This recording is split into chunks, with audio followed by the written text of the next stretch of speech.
ಶ್ರೀನಿವಾಸಪುರ ವ್ಯಾಪ್ತಿಗೆ ಬರುವ ಮಣಿಗಾನಹಳ್ಳಿ ವ್ಯವಸಾಯ ಸೇವಾ ಸಹಕಾರ ಸಂಘ ವತಿಯಿಂದ ಹಾಲಿ ಶಾಸಕರಾದ ಕೆ ರಮೇಶ್ ಕುಮಾರ್ ಅವರು ಅಮೃತ ಹಸ್ತದಿಂದ ರೈತರಿಗೆ ಶೂನ್ಯ ಬಡ್ಡಿ ದರದಲ್ಲಿ ಕೆಸಿಸಿ ಸಾಲ ವಿತರಣೆ ಕಾರ್ಯಕ್ರಮ ಸುಮಾರು 153 ಕುಟುಂಬಗಳಿಗೆ 1,47,00,000 ಈ ದಿನದ ಎಲ್ಲರಿಗೂ ಚೆಕ್ ವಿತರಣೆ ಚಾಲನೆ ನೀಡಿದರು.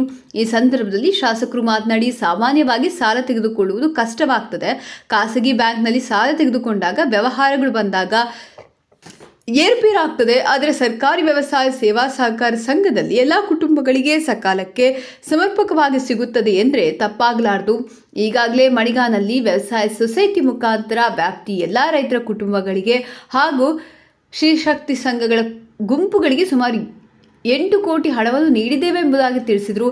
ನಾವು ಬದುಕಿರುವಾಗ ನಮ್ಮ ರಾಜಕೀಯ ಜನರ ಹಿತದೃಷ್ಟಿಯಿಂದ ನಿಷ್ಪಕ್ಷಪಾತವಾಗಿರಬೇಕು.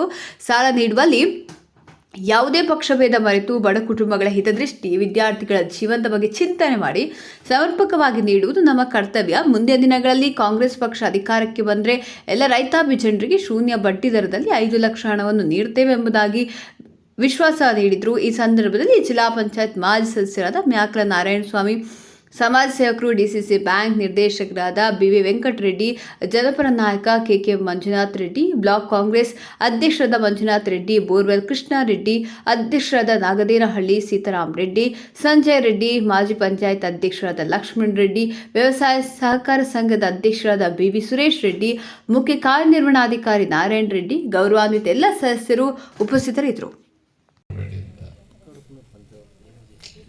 బుద్ధి లేదు, కడుపు నొప్పి అయితే మంది వచ్చేస్తాను. బుద్ధి మొదలే లేదు, హృదయం అంతుకోలేదు. దేన్ని మనం అర్థం చేసుకోవచ్చు. 4 గోడల మధ్య కూర్చొని మీరు ఉప్మాను కేసులు తినేసి డైరెక్టర్లు, ప్రెసిడెంట్లు, మీ చుట్టాలకు మీరు అర్థం చేసుకొని మీరే కుర్చీ అడుగు చేయి ముద్దలు వచ్చేసి మళ్ళీ మీరే గట్టి వచ్చిన మీరు వచ్చిపోతే అది సొసైటీ. ఇప్పుడు మీరు ఎవరిని అట్లా చేస్తే జనాలు లీడర్ లేచి పడుకుంటారు. మరి పెద్ద మనుషులు కూర్చోండి మీరు అంటారు. నా డ్యూటీనే వాళ్ళతో లేపించేది, అందుకే నేను వచ్చేది. ఎక్కడ ఎవడు ఏం తప్పు చేసింది అక్కడి నుంచి కలుపుకోవాలా ಅಥವಾ ಹಾಗೆ ಕೊಡ್ಬೇಕು.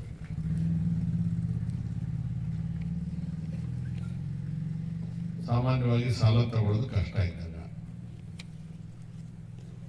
ನಾವು ಸಾಲ ತಗೊಳ್ಳೋದು ಗುಟ್ಟಾಗಿ ತಗೋಬೇಕು. ಅದು ಯಾರಿಗೂ ಗೊತ್ತಾಗಬಾರ್ದು.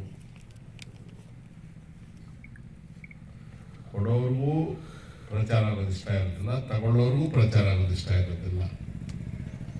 ಆಮೇಲೆ ಏನೋ ಹಾಗಾಗಿ ವಾಪಸ್ ಕಟ್ಕೊಳ್ತಾರೆ, ಬಡ್ಡಿ ಗಿಡ್ಡಿ ಹಾಕಿ. ಅದು ಈಚೆಗೆ ಬರೋದು ಯಾವಾಗ ಅವರಿಬ್ಬರ ಮಧ್ಯೆ ವ್ಯವಹಾರ ಸರಿ ಹೋಗದೆ ಇದ್ದಾಗ, ಅವರು ಲೆಕ್ಕಾಚಾರ ಕೊಟ್ಟು ಇವರು ಜಾಸ್ತಿ ಕೇಳಿದ್ರೆ ಅಥವಾ ಕೊಡಬೇಕಾದವ್ರು ಟೈಮ್ ಕೊಡದೆ ಹೋದ್ರೆ ಜಗಳ ಆಡ್ಕೊಳ್ತಾರೆ. ಆವಾಗ ದೊಡ್ಡ ಮನುಷ್ಯತ್ವಕ್ಕೆ ಬರೋದು ಸಾಲದ ವಿಚಾರ ಗೊತ್ತಾಗುತ್ತೆ. ಅದು ಖಾಸಗಿ ಸಾಲ, ಇದು ಸರ್ಕಾರಿ ಸಾಲ. ಸಹಕಾರ ಸಂಘಗಳೆಲ್ಲ ಸರ್ಕಾರದ ಮುಖೇನ, ಸಹಕಾರ ಇಲಾಖೆ ಮುಖೇನ ಸ್ಥಾಪನೆಗೊಂಡಿರೋದು. ಎಲ್ಲ ರೈತರಿಗೆ, ಜನರಿಗೆ, ಬೇರೆ ಬೇರೆ ಬಡವರಿಗೆ ಸಾಲ ಸಿಗುವಂತೆ ಮಾಡಬೇಕು.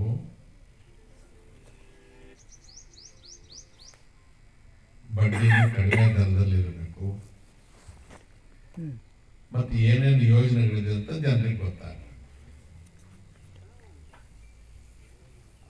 ಈಗ ಮಣಿಗಾಂತಲ್ಲಿ ಸಹಕಾರ ಸಂಘ, ಆ ಸಂಘಕ್ಕೆ ಒಬ್ಬರ ಅಧ್ಯಕ್ಷರಿದ್ದಾರೆ, ಡೈರೆಕ್ಟರ್ಗಳಿದ್ದೀರಾ. ಈ ಸೇವಾ ಸಹಕಾರ ಸಂಘದಲ್ಲಿ ಸದಸ್ಯರು ಅಂದ್ರೆ 1,600 ರೈತ ಕುಟುಂಬಗಳಿದ್ದಾವೆ. 1,600 ಜನರು ಬಂದು ಕೂತ್ಕೊಂಡು ಆಡಳಿತ ನಡೆಸಕ್ಕಾಗಲ್ಲ. ಅದಕ್ಕೆ ಅವ್ರ ಡೈರೆಕ್ಟರ್ಸ್ 9 ಜನ, ಅದರಲ್ಲಿ ಒಬ್ಬರು ಪ್ರೆಸಿಡೆಂಟ್, ಇವೆಲ್ಲ ಮಾಡ್ಕೊಂಡಿದ್ದಾರೆ. ಈ ಡೈರೆಕ್ಟರ್ಗಳು, ಪ್ರೆಸಿಡೆಂಟು ಅಥವಾ DCC ಬ್ಯಾಂಕ್ ಡೈರೆಕ್ಟರ್ ಅಥವಾ MLA ನಾವ್ಯಾರಾದರೂ ನಮ್ಮ ಮನೆಯಿಂದ ತಂದು ದುಡ್ಡು ಕೊಡ್ತೀವ? ಕೊಡೋದಿಲ್ಲ. ದುಡ್ಡೆಲ್ಲಿಂದ ಬರೋದು? ಸರ್ಕಾರದಿಂದ. ಖಾಸಗಿ ಸಲಹಾ